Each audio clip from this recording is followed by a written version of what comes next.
நீங்க நார்சிஸ்டிக் அபியூஸ்ல கடந்து வந்திருந்தீங்க அப்படின்னா, உங்களுடைய இதயம் இன்னமும் ஒரு நம்பிக்கைய தக்க வச்சுக்கிட்டே இருக்கும். என்ன அப்படின்னா, நீங்க இழந்தது, நீங்க விட்டுட்டு வந்தது, உங்க வாழ்க்கைக்கான லவ் அப்படின்னு நெனச்சுக்கிட்டு இருப்பீங்க. Lovable person.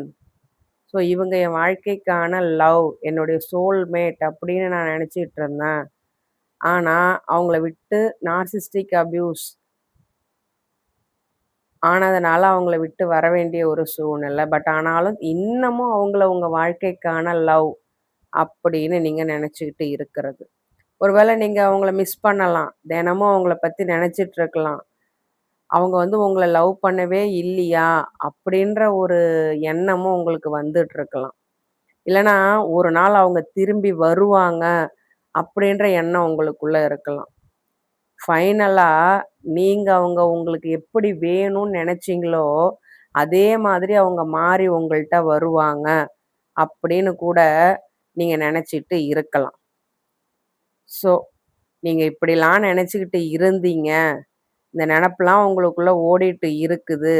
அப்போ இந்த போட்காஸ்ட்ட நீங்க கேட்டீங்க அப்படின்னாக்க, அந்த அத்தனைக்கும் உங்களுக்கு நான் குடுக்குற பதில், நீங்க வீக் இல்ல, ஃபூலிஷ் இல்ல. பட் உங்களுடைய துக்கம் தான் உங்கள அந்த மாரி நெனைக்க வைக்குது. ஸோ, அப்படின்றத தெளிவா புரிஞ்சுக்கோங்க. ஸோ, அத எப்படி சரி பண்ணலாம்? அப்படின்றது தான் இன்னைய எபிசோடு. அனைவருக்கும் வணக்கம். நான் உங்கள் கவிதா விஜயன் பேசுறேன். கவிஸ் பாட்காஸ்டுக்கு இன்னொரு தலைப்பின் கீழ் உங்கள் அனைவரையும் வரவேற்பதில் மிக்க மகிழ்ச்சி. உலகெங்கிலும் இருந்து அன்பும் ஆதரவும் அளித்து வரும் அனைத்து நல்லுள்ளங்களுக்கும் என் மனமார்ந்த நன்றிகள். ஸோ, என்னுடைய இந்த இன்ட்ரோடக்ஷன்ல நான் குடுக்கறது உலகெங்கும் இருந்து அப்படின்னு. ஏன் அப்படி சொல்றேன் அப்படின்னாக்க, இப்ப இன்னைக்கு என்னுடைய குரூப்ல எந்தெந்த நாட்டுலேருந்து தெரியுமா சிஸ்டர்ஸ் இருக்கிறாங்க? Sri Lanka, Dubai, Singapore, France, Canada இந்த அத்தனை நாடுகள்ல இருந்துமே சிஸ்டர்ஸ் இப்ப என்னுடைய குரூப்ல வாட்ஸ்அப் கம்யூனிட்டி குரூப்ல ஜாயின்ட் ஆயிருக்கிறாங்க. ஸோ எனக்கே தெரியல. என்னுடைய வீடியோஸ் இவ்ளோ பேர போயி கடல் கடந்தும் ரீச் ஆயிருக்குது. ஸோ அவங்களுடைய பிரதிபலிப்பா என்னுடைய வீடியோஸ் இருக்குது அப்படின்றது உண்மையிலேயே எனக்கு சந்தோஷமா இருக்குது. ஸோ அதுக்கு ஆதரவளித்த அனைத்து நல்லுள்ளங்களுக்கும் நன்றி. ஸோ இன்னைக்கு நான் எடுத்திருக்க தலைப்பு, நீங்க இன்னமும் உங்க வாழ்க்கையில முக்கியமான ஒருத்தவங்கள மிஸ் பண்ணிட்டதா நெனச்சுக்கிட்டு, இல்ல இழந்துட்டதா நெனச்சுக்கிட்டு இருக்கீங்களா? அப்படி நெனச்சுக்கிட்டு இருந்தீங்க அப்படின்னாக்க, இந்த எபிசோட் முடிவுல அந்த எண்ணம் உங்களுக்கு மாறிடும். புரியுதுங்களா? ஏன் நான் இத சொல்றேன் அப்படின்னாக்க, நாம நம்ம ஹீலிங்க ஸ்டார்ட் பண்ணும்போது, இல்ல நாம அந்த ரிலேஷன்ஷிப்ப விட்டு வெளியில வரும்போது, டாக்ஸிக் என்வைரன்மென்ட்டோ, நார்சிஸ்டிக் அபியூஸையோ விட்டு வெளியில வரும்போது, நம்ம பிசிக்கலா தான் வெளியில வந்திருப்போம்.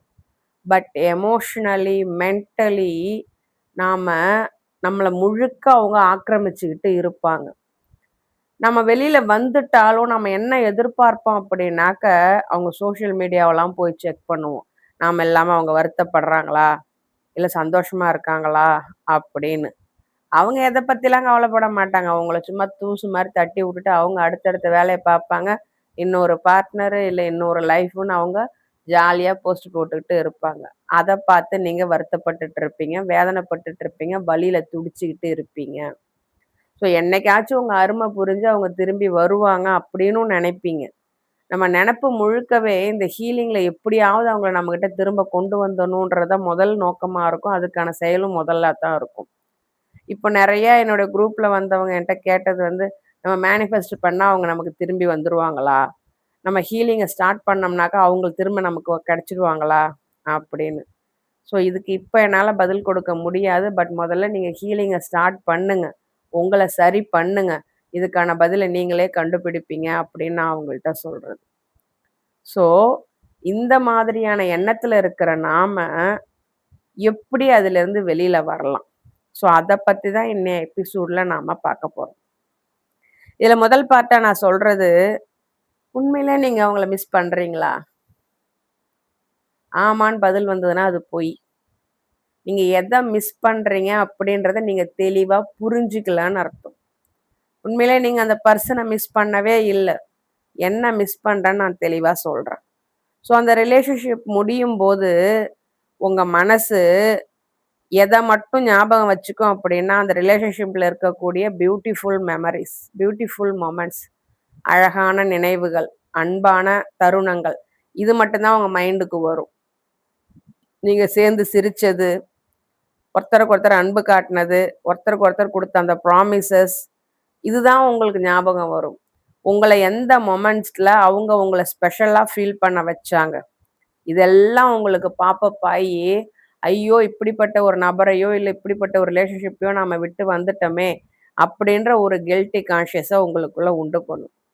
ஆனா உண்மையிலே இங்க நான் கேட்குற கேள்வி, நீங்க அந்த பர்சனை மிஸ் பண்றீங்களா, இல்ல அந்த பர்சன் அந்த அழகான தருணங்கள்ல உங்களை எப்படி ஃபீல் பண்ண வச்சாங்களோ அந்த ஃபீலிங்கை மிஸ் பண்றீங்களா? என் கேள்வியை நல்லா புரிஞ்சுக்கோங்க. நீங்க உண்மையிலே மிஸ் பண்றது அந்த பர்சனையா, இல்ல அவங்க உங்களுக்கு கொடுத்த, நீங்க ஸ்பெஷல்னு உங்களை ஃபீல் பண்ண வச்ச அந்த ஃபீலிங்கையா? ஸோ நிறைய சர்வைவர்ஸ் வந்து இப்பதான் உணர்றாங்க. என்ன அப்படின்னாக்க, அந்த ரிலேஷன்ஷிப்போட ரியாலிட்டி அப்படின்றது இவ்வளோ நாள் அவங்க பார்க்கல அப்படின்றத இப்பதான் உணருவாங்க.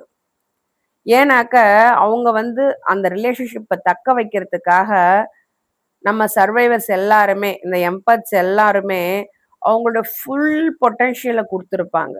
எப்படியாவது நாம சேர்ந்து இருந்துடலாம், எப்படியாவது இந்த ரிலேஷன்ஷிப்பை காப்பாத்திரலாம், எப்படியாவது நாம அவங்கள ஜெயிச்சிடலாம், எப்படியாவது அவங்கள நம்மளை லவ் பண்ண வச்சிடலாம் அப்படின்னு. அந்த கனவு, அந்த எதிர்காலம், நீங்க கற்பனை பண்ணி வச்சிருந்த எதிர்காலம், நீங்க வந்து அந்த நார்சிஸ்டிக் பர்சனுடைய லவ்விங் வெர்ஷன் ஃபர்ஸ்ட் உங்களை லவ் பாம்பிங் ஸ்டேஜில் கொடுத்துருப்பாங்க. ஸோ நார்சிஸ்டிக் எப்படிலாம் உங்களை கண்ட்ரோல் பண்ண ஆரம்பிப்பாங்க, எப்படி உங்ககிட்ட வருவாங்க அப்படின்ட்டு இதுக்கு முந்தின வீடியோஸில், நிறைய வீடியோஸில் நான் சொல்லியிருக்கிறேன். ஸோ நீங்கள் என்னோட வீடியோஸ் ஃபாலோ பண்ணிட்டு வந்திருந்தீங்க அப்படின்னாக்க, நார்சிஸ்டிக் எப்படி உங்களை ஹூக் போட்டு வச்சிருக்காங்க அப்படின்றதுல இந்த லவ் பாம்பிங்னு ஒன்றுன்றது உங்களுக்கு தெரிஞ்சிருக்கும். ஸோ அந்த லவ்விங் வெர்ஷன், அவங்களுடைய லவ்விங் வெர்ஷன் திரும்ப கிடைக்கும் அப்படின்னு நீங்க வெயிட் பண்ணிட்டு இருப்பீங்க. பட் ஆனா அந்த வெர்ஷன் அப்படின்றது இங்க நிலையானதே கிடையாது அப்படின்றத நீங்க அப்போ நம்ப மாட்டீங்க. பட் ஆனா இப்போ புரிஞ்சிருப்பீங்க. இது என்ன பண்ணும், உங்களை அந்த ரிலேஷன்ஷிப்ல தக்க வைக்கிறதுக்கு இந்த நம்பிக்கை போதுமானதா இருந்திருக்கும். அவங்க எப்படியும் திருந்துருவாங்க. என் அன்பு அவங்கள திருத்திரும். அவங்க ஆரம்பத்துல என்கிட்ட பாசமா தான் நடந்துக்கிட்டாங்க, இப்பதான் இப்படி மாறிட்டாங்க, திரும்ப அதே மாதிரி மாறிடுவாங்க. நானும் இப்படிதாங்க முட்டாள்தனமா இருந்தேன். எனக்கு வந்து அவங்களுடைய நல்ல பக்கத்தை மட்டும்தான் பார்க்கணும்னு தோணுச்சு. பட் அவங்க அதை இழிச்சவாத்தனம்னு நினைச்சுக்கிட்டு என்னை எப்படிலாம் யூஸ் பண்ணியிருக்காங்க அப்படின்றத இப்பதான் நானுமே உணர்ந்தேன். உணர்ந்ததுக்கு அப்புறம் வெளியில வந்துட்டேன், அதை நான் சரியும் பண்ணிட்டேன் நான். ஸோ இந்த இடத்துல அந்த நம்பிக்கை இருக்கு பார்த்தீங்களா, அது என்ன பண்ணும், உங்களை அவங்க கூட ஒரு செயினை அட்டாச் பண்ற மாதிரி எமோஷனலா உங்களை அட்டாச் பண்ணிட்டே இருக்கும். எப்படியும் அவங்க திருந்தி வந்துருவாங்க, அவங்கள திரும்ப மீட்டுறலாம், அவங்க வந்து நம்ம இல்லைனாக்க கஷ்டப்படுவாங்க, திரும்ப நம்மக்கிட்ட வந்துருவாங்க அப்படின்ற எண்ணம் ஆரம்பத்துல இருக்கத்தான் செய்யும். ஸோ இது ஒரு சோல்மேட்டு, ஒரு ஒரு உன்னதமான காதல். இது வந்து பிரியாது, என்னைக்கா இருந்தாலும் ஒன்று சேர்ந்துரும் அப்படின்ற எண்ணம் நமக்குள்ள தலை தூக்கிட்டே தான் இருக்கும். பட் அது எவ்வளோ முட்டாள்தனம் அப்படின்றது அதை உணர்ந்தவங்களுக்கு மட்டும்தான் தெரியும். அது எவ்வளோ வலி மிகுந்தது அப்படின்றதும் இப்பதான் நமக்கு புரிய வரும். ஸோ இந்த முதல் பார்ட்ல ஆக்சுவலா நீங்க என்ன மிஸ் பண்றீங்க அப்படின்னா, அந்த பர்சனை நீங்க மிஸ் பண்ணவே இல்லை. அந்த பர்சன் உங்களை எப்படி ஃபீல் பண்ண வச்சாங்களோ அந்த ஃபீலிங்கை நீங்க மிஸ் பண்றீங்க. நல்லா தெளிவா புரிஞ்சுக்கோங்க. ஸோ 2வது பார்ட்டா நான் சொல்றது, உங்களுக்குள்ள ட்ராமா பாண்ட், குழந்தை பருவத்துல ஏற்படக்கூடிய சைல்டுஹுட் வூண்ட்ஸ்னால வரக்கூடிய ட்ராமா பாண்ட்ஸ் உங்களை என்ன பண்ண வச்சிருக்கோம், அந்த நார்சிஸ்டிக் அபியூசர் கூட உங்களுக்கு இருந்த ரிலேஷன்ஷிப்பை லவ்னு உங்களை நம்ப வச்சிருக்கும். உண்மையிலே அது லவ்வே கிடையாது. அவங்க உங்க மேல வச்சிருக்க கண்ட்ரோல். அவ்வளோதான். நீங்க உங்க ரியாலிட்டிய உணராதனால நீங்க அவங்க கண்ட்ரோல்ல இருக்கீங்க. அதுதான் உண்மை. இங்க லவ்வோ, கனெக்ஷனோ எதுவுமே கிடையாது.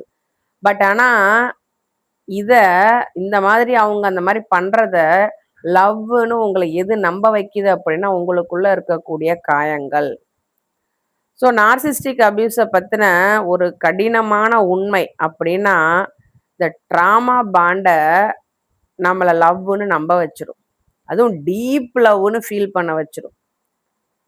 ஸோ நம்மகிட்ட ஒருத்தர் ஒரு நேரம் அன்பு, ஒரு நேரம் ரிஜெக்ஷன். இந்த மாரி மாறி, மாறி ஆல்டர்னேட்டிவா காட்டிக்கிட்டே இருந்தாங்க அப்படின்னா, நம்ம நர்வஸ் சிஸ்டம் என்ன பண்ணும், அவங்க எப்பப்பலாம் அன்பு காட்டுறாங்களோ, அந்த மொமெண்ட்ட மட்டும் சேஸ் பண்ண ஆரம்பிக்கும். ஸோ அந்த கைண்ட்னஸ மட்டும் சேஸ் பண்ண ஆரம்பிக்கும். ஸோ நம்ம இந்த இடத்துல என்ன நம்பிடுவோம் அப்படின்னாக்க, நம்ம இன்னும் கொஞ்சம் அதிகமா முயற்சி பண்ணோம் அப்படின்னா, மேபி எல்லாமே சரியான இடத்துக்கு வர்றதுக்கு வாய்ப்பு இருக்கு. ஏற்கனவே அவங்க நம்மகிட்ட லவ்விங் வெர்ஷன் ஒண்ணு காட்டியிருந்தாங்க பார்த்தீங்களா? அது திரும்ப கிடைக்க வாய்ப்பு இருக்கு அப்படின்னு நாம நம்ப ஆரம்பிச்சுடுவோம். ஆனா, இந்த இடத்துல நம்ம புரிஞ்சுக்காத ஒரு உண்மை, ஹெல்தி லவ் அப்படின்றது நீங்க சம்பாதிக்க வேண்டியது கிடையவே கிடையாது. அத அடையிற முழு தகுதியும் உங்களுக்கு இருக்குது. அது அத உங்களுக்கு எந்த ஒரு கஷ்டமும் குடுக்காம உங்கள சேரணும். ஸோ இந்த இடத்துல என்ன பண்ணும், இந்த இந்த நார்சிஸ்டிக் லவ் என்ன பண்ணும், உங்கள தினம் தினம் உங்க ஒர்த்த கேள்வி கேட்க வச்சுக்கிட்டே இருக்கும். நீங்க இந்த ரிலேஷன்ஷிப்ல எந்த இடத்துல இருக்கீங்கன்ற ஒரு தெளிவான மனநிலை உங்களுக்கு இருக்காது. முள்ளு மேல நடக்கிற சூழ்நிலையில தான் எப்பவுமே நீங்க இருப்பீங்க. ஸோ உங்களுக்கு இந்த ஹர்ட் அப்படின்றது ரிப்பீட்டட் ஆயிட்டே இருக்கும். அவங்க உங்கள மனிப்புலேட் பண்ணிக்கிட்டே இருப்பாங்க. உங்கள சந்தேகப்பட வச்சுக்கிட்டே இருப்பாங்க. பட் இது எல்லாத்தையுமா சேர்ந்து, நீங்க அந்த துக்கம் உங்களுக்கு வருது பார்த்தீங்களா, நீங்க எதிர்பார்த்த ஒரு விஷயம் செத்து போச்சு, இனிமே கிடைக்காதுன்னு தெரியும். அந்த துக்கத்துல நீங்க அத என்னவா மாத்திருவீங்க, அது ஒரு உண்மையான லவ் என்ன விட்டு போயிடுச்சு, அப்படின்ற ஒரு எண்ணம் உங்களுக்குள்ள வந்துரும். ஸோ நீங்க இந்த இடத்துல கிரீஃப் ஃபீல் பண்றது, அந்த சைக்கிள நீங்க விட்டுட்டு வந்துட்டீங்க. ஸோ அந்த குட் மொமெண்ட்ஸ சேஸ் பண்ணிட்டே இருக்கீங்க பார்த்தீங்களா? சேஸ் பண்ணும்போது கிடைக்கிற அந்த டொப்பமைன் சந்தோஷம் இருக்கு பார்த்தீங்களா? அந்த சைக்கிள விட்டு நீங்க வந்துட்டதுனால, உங்களுக்கு அது லாஸ் மாரி ஃபீல் ஆகும். ஸோ இத புரிஞ்சுக்கிறது ரொம்ப கஷ்டமான விஷயம் தான். பட் ஆனா புரிஞ்சுக்கிட்டீங்க அப்படின்னா, இது உங்களுக்கு ஃப்ரீடம் குடுக்கும். ஸோ அடுத்து 3வது பார்ட்டா நான் சொல்ல வர்றது, நீங்க அந்த நார்சிஸ்டிக் அபியூஸ் ரிலேஷன்ஷிப்ல இருந்தீங்க இல்லையா? அப்ப நீங்க ஒரு பெர்சன எதிர்பார்த்திருப்பீங்க. அந்த நார்சிஸ்டிக் அபியூசர் இப்படி மாறுவாரு. இப்படி இருந்தா நல்லா இருக்கும். எனக்கும் ஒரு காலம் வரும். எப்படியும் இப்படி மாறுவாங்க. அப்படின்னு ஒரு வெர்ஷன உங்களுக்குள்ள உருவாக்கி வச்சிருக்கீங்க பார்த்தீங்களா? அது உண்மையே கிடையாது. அது ஒரு இல்யூஷன், மாயை. அப்படி ஒரு பெர்சன் இந்த உலகத்துல இல்லவே இல்ல. உங்க கண்ணு முன்னாடி இருக்க அந்த நார்சிஸ்டிக் அபியூசர் தான் உண்ம. ஆனா அவர மாத்தி நீங்க ஒரு வெர்ஷன உங்களுக்குள்ள கிரியேட் பண்ணி வச்சிருக்கீங்க பார்த்தீங்களா? அந்த பெர்சன் இந்த உலகத்துல கிடையவே கிடையாது. அத நல்லா புரிஞ்சுக்கோங்க. இது மேல நான் சொன்னத விட ரொம்பவும் கஷ்டமான பகுதி ஹீலிங்ல. ஏன்னா, நார்சிஸ்டிக் சர்வைவர் எல்லாருமே என்ன பண்றாங்க அப்படின்னாக்கா, அவங்க எதுல லவ்ல விழுந்துடுறாங்க அப்படின்னாக்க, அவங்க அந்த நார்சிஸ்டிக் அபியூஸ் பெர்சன ஃபர்ஸ்ட்டு மீட் பண்ணாங்க பார்த்தீங்களா? அந்த வெர்ஷன் மேல தான் அவங்க அதிகமா லவ் காட்டியிருப்பாங்க. பட் அது நார்சிஸ்டிக் பெர்சனுடைய உண்மையான வெர்ஷன் கிடையாது. அது அவங்களுடைய மாஸ்க், லவ் பாம்பிங் மாஸ்க். அந்த வெர்ஷன நமக்குள்ள நல்லா தக்க வச்சுருவாங்க. அதுக்கு அப்புறமேலுக்கு தான் அவங்களுடைய ஒரிஜினல் ஃபேஸ் வெளியில தெரிய வரும். அவங்களுடைய கண்ட்ரோல் அதிகமாகும், மனிப்புலேஷன் அதிகமாகும். பட் நாம என்ன நெனச்சிருப்போம், அவங்க நம்மகிட்ட ஆரம்பத்துல நல்லா தானே இருந்தாங்க. இப்ப மாறியிருக்காங்க அப்படின்னாக்க, நாம ஏதோ தப்பு பண்ணிட்டோம். அதனால தான் அவங்க மாறிட்டாங்க. ஸோ நாம நம்மள திருத்திப்போம். நாம நம்மள சுருக்கிப்போம். நாம நம்மள விட்டு குடுப்போம். நாம நம்மள மாத்திப்போம். அப்படின்னு நாம நம்மள நெனச்சுக்கிட்டு, அவங்களுடைய ஒரிஜினல் வெர்ஷன நம்ம கண்ணு முன்னாடி வச்சுக்கிட்டு, அவங்க நமக்கு ஃபேக்கா காட்டுன அந்த லவ் வெர்ஷன நம்ம தேடிக்கிட்டே இருப்போம். உண்மையிலே அது கெடைக்குமா? அது உங்கள ஒரு அட்டாச்மெண்ட் பண்ணி ஹூக் போட்டு வைக்கிறதுக்காக அவங்களுடைய மாஸ்க் லவ் பாமிங்கா அவங்களுக்கு குடுத்தாங்க. பட் நீங்க அத நம்பிட்டீங்க. இப்போ உங்க முன்னாடி இருக்கிறது அவங்களுடைய ஒரிஜினல் ஃபேஸ். இப்போ உண்மை புரியுதுங்களா? ஸோ நீங்க எதிர்பார்க்கிற பெர்சன் இந்த உலகத்திலே இல்ல. அப்படின்ற உண்மை இப்ப புரியுதுங்களா? ஸோ ஃபர்ஸ்ட்டு அந்த வெர்ஷன் உங்களுக்கு அவங்க காட்டும்போது ரொம்ப அட்ராக்டிவா இருந்திருக்கும். ரொம்ப பாசம் காட்டுறவங்களா இருந்திருப்பாங்க. உங்கள அப்படி புரிஞ்சவங்களா இருப்பாங்க. உங்களுடைய வேல்யூஸ, உங்களுடைய எய்ம அப்படி சப்போர்ட் பண்றவங்களா இருந்திருப்பாங்க. ஆனா காலம் போக, போக, போக அவங்களுடைய அந்த வெர்ஷன் மறைஞ்சே போயிடும். பட் ஆனா நாம என்ன பண்ணுவோம்? நம்ம இந்த உணராம நம்மளுடைய நாட்கள, மாதங்கள, வருடங்கள அந்த மாதிரி ஒரு வெர்ஷன் திரும்ப வராதா? திரும்ப கிடைக்காதா? அப்படின்னு நாம நாட்கள செலவு பண்ணிட்டு இருப்போம். உண்மையிலே அந்த வெர்ஷன் நமக்கு கிடைக்குமா? நம்ம எதிர்பார்க்குற அந்த பெர்சன் நமக்கு கிடைப்பாங்களா? கண்டிப்பா மாட்டாங்க. பட் நீங்க என்ன நினைப்பீங்க அப்படின்னாக்க, நம்ம அவங்கள இன்னும் கொஞ்சம் அதிகமா லவ் பண்ணலாம். நம்ம இன்னும் கொஞ்சம் பொறுமையா இருந்தா, ஒருவேளை நாம நம்மள அவங்களுக்காக மாத்திக்கிட்டா, அந்த நான் கற்பனை பண்ணி வச்சிருந்தேன் பார்த்தீங்களா? ஃபர்ஸ்ட்டு எனக்கு கிடைச்சது பார்த்தீங்களா? ஒரு உருவம் லவ் பாமிங் வெர்ஷன். அது எனக்கு திரும்ப கிடைக்கும். அப்படின்ற எண்ணத்துல நீங்க இருப்பீங்க. பட் ஹீலிங் உங்களுக்கு அடிச்சு சொல்லிக் குடுத்த ஒரு வலிமிகுந்த பாடம் என்ன அப்படின்னா, நீங்க அவங்கள எப்படி நினைக்கிறீங்களோ, அவங்களுடைய பொட்டன்ஷியல் இது, அவங்க திரும்ப நமக்கு கிடைப்பாங்க அப்படின்னு நீங்க நினைக்கிறதன் மூலியமா, அவங்க கூட அந்த ரிலேஷன்ஷிப்ப உங்களால பில்ட் பண்ணவே அதாவது உருவாக்கவே முடியாது. அதாவது உங்க ஒருத்தருடைய எண்ணத்த மட்டும் வச்சுக்கிட்டு, நீங்க அவங்க அப்படி மாறுவாங்க அப்படின்னு அவங்க பொட்டன்ஷியல நம்பிக்கிட்டு இருக்கக்கூடிய அந்த நம்பிக்கை, அவங்க கூட உண்டான அந்த ரிலேஷன்ஷிப்ப நல்லபடியா பில்ட் பண்ண முடியாது. புரியுதுங்களா? ஸோ எப்போ இந்த உண்மைய நீங்க அக்செப்ட் பண்ணிக்கிறீங்களோ, அப்போ நீங்க கிவ் அப் பண்ண மாட்டீங்க லைஃப்ல. அவங்க வந்தா என்ன? வராட்டி என்ன? நம்மளோட எண்ணம் தான் அவங்கள நமக்கு ஒரு பெரிய விஷயமா நமக்கு காமிச்சிருக்கு. அப்படின்ற உண்மைய நீங்க புரிஞ்சுக்கும்போது, நீங்க உங்க வாழ்க்கைய சுதந்திரமா வாழத் தொடங்குவீங்க. ஸோ இந்த கற்பனைய இந்த கற்பனை திறன, இந்த கற்பனைய மீறின உண்மைய நீங்க தேர்ந்தெடுக்க ஆரம்பிச்சுருவீங்க. ஸோ இதுல 4வது பார்ட்டா நான் சொல்றது, நீங்க இந்த ரிலேஷன்ஷிப்ல உண்மையிலேயே ஒரு முக்கியமான நபர இழந்திருக்கீங்க தான். உண்மையிலே சத்தியமா. என்னடா இவ ஆரம்பத்துல என்னன்னாக்கா அவங்க அவ்வளவு முக்கியம் இல்லன்னு சொன்னா, இப்ப இந்த ரிலேஷன்ஷிப்ல முக்கியமான ஒருத்தவங்கள இழந்திருக்குன்னு சொல்றாளே அப்படின்னு குழப்பமா இருக்குதுங்களா? உண்மைதான். சத்தியமா சொல்றேன். நீங்க ஒரு முக்கியமான பர்சன இழந்திருக்கீங்க. ஆனா அது யார் தெரியுமா? கண்ணாடிய போய் பாருங்களேன். அதுல தெரியிற அந்த முக்கியமான நபரத்தான் நீங்க இழந்திருக்கீங்க. இந்த நார்சிஸ்டிக் பார்ட்னர்லாம் இழக்கிறத பத்திலாம் யோசிக்க கூட யோசிக்காதீங்க. அவங்கலாம் சல்லி பைசாவுக்கு பிரயோஜனம் கிடையாது அவங்க. உங்க அன்ப புரிஞ்சுக்காத, உங்க எஃபோர்ட்ஸ ஏத்துக்காத, உங்களுடைய லாயல்ட்டிய தூக்கி போட்டு மிதிச்ச அந்த நன்றி கெட்ட ஜென்மங்கள தூக்கி போடுங்க. அதுக்கு பதில் கண்ணாடி முன்னாடி நிக்கிற அந்த நபர பாருங்க. நீங்க இழந்தது அந்த நபரத்தான். ஸோ அந்த நபர மீட்டெடுக்க வேண்டிய பொறுப்பு யாருக்கு இருக்குது? உங்களுக்கு தானே இருக்குது. ஸோ அத முதல்ல புரிஞ்சுக்கோங்க. இந்த ரிலேஷன்ஷிப்ல நீங்க என்னவா மாறி இருந்தீங்க? எப்படிலாம் மாறி இருந்தீங்க நான் சொல்லட்டுமா? நீங்க உங்கள நம்பியிருக்க மாட்டீங்க. உங்க உணர்வுகள ஷட் டவுன் பண்ணியிருப்பீங்க. உங்களுடைய வாய்ஸ சைலன்ஸ் ஆக்கியிருப்பீங்க. எப்ப பாரு முள்ளு மேல நடக்கிற உணர்வுலயே இருந்திருப்பீங்க. பண்ணாத ஒரு தப்புக்கு மன்னிப்பு கேட்டுட்டே இருந்திருப்பீங்க.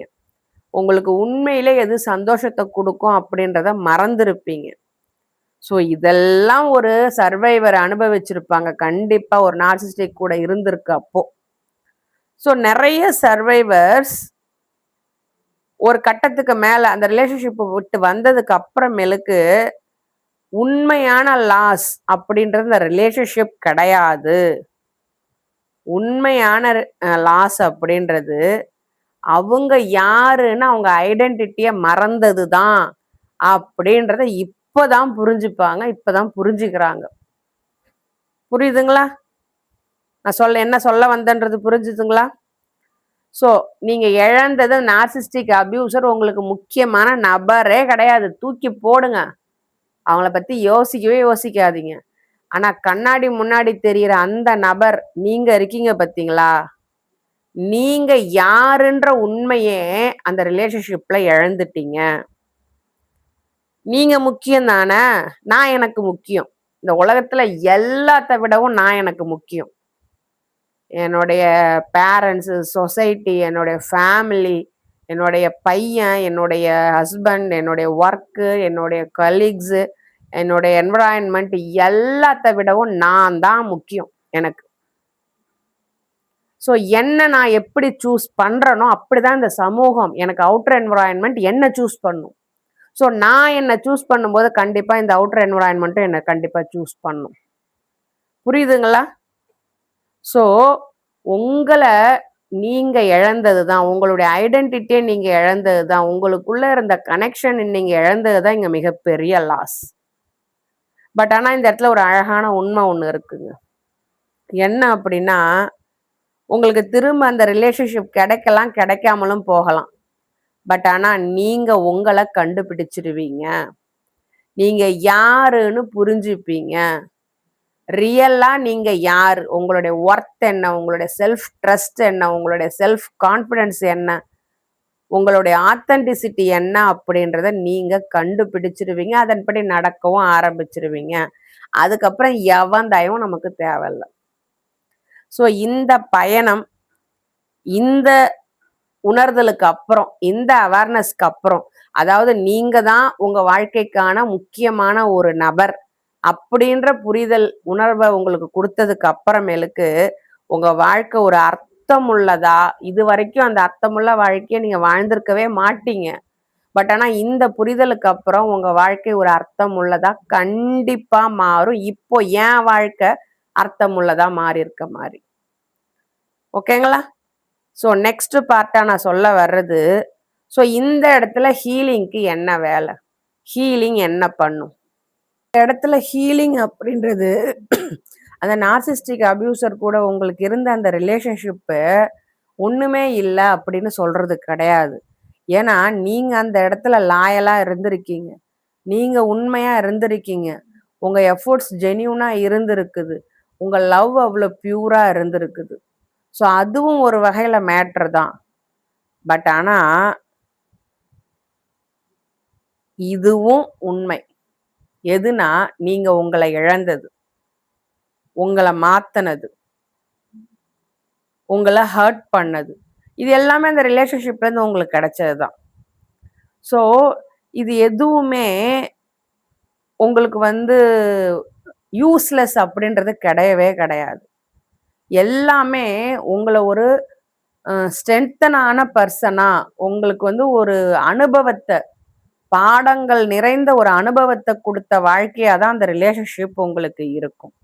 இது உங்களுக்கு என்ன கத்து கொடுத்துருக்கும் அப்படின்னாக்க, மற்றவங்க நம்மளை சூஸ் பண்றதுக்கும் நாம கொண்டாடப்படுறதுக்கும் இடையில உள்ள வித்தியாசம் என்ன அப்படின்றத உங்களுக்கு அது கண்டிப்பா காட்டி கொடுத்துருக்கும். ஸோ அட்டென்ஷனுக்கும் ஜெனியூன் லவ்வுக்கும் இடையில என்ன இருக்குது, கண்ட்ரோலுக்கும் கேருக்கும் நடுவுல என்ன இருக்குது அப்படின்றத நீங்க புரிஞ்சுக்கிறதுக்கு இந்த ரிலேஷன்ஷிப் ஒரு பாடமா உங்களுக்கு அமைஞ்சிருக்கும். அதனால அந்த ரிலேஷன்ஷிப்பை ஒண்ணுமே இல்லைன்னு தூக்கி போடுறது சரி கிடையாது. ஸோ அந்த ரிலேஷன்ஷிப் உங்களுக்கு வலி கொடுத்தது நான் இல்லைன்னு நான் சொல்லலை. பட் ஆனால் அதில் இருக்கக்கூடிய பாடங்களை தயவு செய்து மிஸ் பண்ணாதீங்க. அதே தப்பை இன்னொரு இடத்துல பண்ணாதீங்க. அதைத்தான் இங்க நான் சொல்ல வரேன். ஸோ உங்களுக்கு ஜெனியூன் லவ் தேவை, கேர் தேவை. ஸோ அட்டென்ஷனும் கண்ட்ரோலும் எந்த இடத்துல உங்களை சுருக்க வைக்குதோ அது உண்மையான ரிலேஷன்ஷிப் கிடையாது. ஒரு நாள் நீங்க உங்களை பார்த்தே கேள்வி கேட்பீங்க, நான் ஏன் அவங்கள இழந்தேன் அப்படின்ற அந்த கேள்விக்கு பதிலா இன்னொரு கேள்வியை நீங்க மாத்தி கேட்பீங்க. ஸோ நான் என்னை எப்படி கண்டுபிடிச்சேன்? அவங்க என்னை விட்டுட்டு போனதுனால தானே நான் என்ன கண்டுபிடிச்சேன், எனக்கு முக்கியத்துவம் கொடுத்தேன், நான் யாருன்னு தெரிஞ்சுக்கிட்டேன். ஸோ வலி மிகுந்த ஒரு பயணத்துல கடைசியில நமக்கு கிடைச்ச பரிசு என்ன அப்படின்னா, நாம தான். நமக்கு நாமளே இங்க கிடைச்சுக்கிட்டோம். ஸோ இந்த கேள்வி எல்லாத்தையுமே மாத்தும். புரியுதுங்களா? ஸோ இந்த எபிசோட நான் க்ளோஸ் பண்றதுக்கு முன்னாடி, நீங்களும் இது மாதிரி ஒரு முக்கியமான நபரை இந்த ரிலேஷன்ஷிப்ல நான் இழந்துட்டேன் அப்படின்ற வழியில துடிச்சுக்கிட்டு இருந்தீங்க அப்படின்னாக்கா, என்னுடைய வாட்ஸ்அப் கம்யூனிட்டி கண்டிப்பா உங்களுக்கு ஹெல்ப் பண்ணும். என்னோட பயோவில் வாட்ஸ்அப் நம்பர் இருக்கு. அதுக்கு இன்ட்ரெஸ்டட் அப்படின்னு மெசேஜ் பண்ணீங்கன்னாக்க, என்னுடைய குரூப் சம்பந்தமான தகவல்களை உங்களுக்கு அனுப்புவேன். நீங்க விருப்பம் இருந்தா ஜாயின் பண்ணிக்கலாம். அது ஒரு பெய்டு குரூப். அது மட்டும் இல்லாம இப்போ 30 டே ஹீலிங் ஜேர்னி சீரீஸ் அப்படின்றது என்னோட சேனல் மெம்பர்ஷிப்ல போயிட்டு இருக்குது. ஸோ அது கண்டிப்பா உங்களை ரீசெட் பண்றதுக்கு, உங்களை ஒரு ஹீலிங் ஜேர்னிக்குள்ள கொண்டு வர்றதுக்கு கண்டிப்பா ஹெல்ப்ஃபுல்லா இருக்கும்.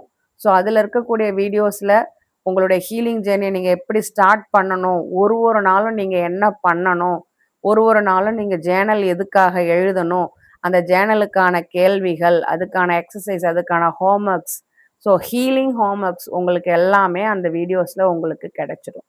ஸோ என்னோட சேனல் மெம்பர்ஷிப் ஜாயின் பண்ணீங்கன்னா அந்த வீடியோஸை உங்களால் அக்சஸ் பண்ண முடியும். ஸோ இந்த எபிசோடை நான் க்ளோஸ் பண்ணுறதுக்கு முன்னாடி நான் உங்களுக்கு விட்டுட்டு போகிற மெசேஜ் இதுதான். ஸோ இன்னமும் நாம் ஒரு முக்கியமான நபரை இழந்துட்டோம் அப்படின்ற ஒரு நம்பிக்கையை நீங்கள் சுமந்துக்கிட்டு இருந்தீங்க அப்படின்னா, நீங்கள் உங்கள் மைண்டில் ஞாபகத்தில் வச்சுக்க வேண்டிய ஒரு விஷயம் ஒன்று இருக்குது. என்ன அப்படின்னா, இந்த ரிலேஷன்ஷிப் வேணா எண்ட் ஆயிருக்கலாம், முடிஞ்சிருக்கலாம். பட் ஆனால் நீங்கள் சேஃபாக இருக்கக்கூடிய உங்க இதயத்தை, உங்களுக்கு தகுதியான ஒரு இடமான உங்க இதயத்தை நீங்க பாதுகாத்துட்டீங்க அப்படின்ற ஒரு உண்மையை தெரிஞ்சுக்கோங்க. ஸோ நீங்க உங்க ஃபியூச்சரை வேணா இழந்திருக்கலாம் அந்த ரிலேஷன்ஷிப் மூலியமா. பட் ஆனா அது ஒரு இல்யூஷன், மாயை தானே ஒழிய உங்க முழு ஃபியூச்சருமே அது கிடையவே கிடையாது. நீங்க இழந்தது நீங்க கற்பனை பண்ணி வச்சிருந்த ஒரு ஃபேண்டசியை தான், ஒரு இல்யூஷனை தான். நல்லா ஞாபகம் வச்சுக்கோங்க. பட் அதுக்கு பதில் ரொம்ப வேல்யூபிளான நிறைய விஷயங்கள் உங்களுக்கு கிடைக்கும். உங்க ஃப்ரீடம், உங்க வாய்ஸ், உங்க பீஸ், உங்களுடைய செல்ஃப் ரெஸ்பெக்ட், இது எல்லாமே உங்களுக்கு கிடைச்சிருக்கும். ஸோ வாழ்க்கையில இந்த வாய்ப்பை மட்டும் தவற விட்டுறாதீங்க. உங்களை எது அபேண்டன் பண்ண வைக்குதோ, உங்களை எது நிராகரிக்க வைக்குதோ அத தூக்கி போட தயங்காதீங்க. எந்த இடத்துல இருக்கக்கூடிய லவ் உன்னை இழந்தாத்தான் நான் உன்னை ஏத்துப்பேன் அப்படின்னு சொல்லுதோ அது உண்மையான லவ் கிடையாது அப்படின்றதையும் தெரிஞ்சுக்கோங்க. ஸோ உங்களை இழந்துட்டு உங்களை மாத்திக்க சொல்ற அந்த உறவு உங்களுக்கான உறவு கிடையாது. அதனால நீங்க ஒரு முக்கியமான நபரை இழந்துட்டோம் அப்படின்னு வருத்தப்பட வேண்டிய அவசியமும் இல்லை. இந்த நம்பிக்கையை உங்களுக்கு என்னுடைய குரல் கொடுத்திருந்தது அப்படின்னா அதுதான் என் குரலுக்கான வெற்றி. ஸோ இந்த இடத்துல கிரேட்டஸ்ட் லாஸ் அப்படின்றது உங்களை விட்டு போன அந்த நார்சிஸ்டிக் பர்சன் கிடையவே கிடையாது. பட் ஆனா இந்த இடத்துல முக்கியமான ஒரு விஷயம், நீங்க இழந்தது உங்களுடைய ஐடென்டிட்டியை, அதே சமயம் உங்க ஹீலிங் உங்களை திரும்ப உங்கள்கிட்ட கொண்டு வந்து சேர்க்கும். உங்களை மீண்டும் இன்னொரு தலைப்பில் இன்னொரு வீடியோவில் சந்திக்கிறேன். உங்களுடைய பொறுமைக்கும் அமைதிக்கும் நன்றி.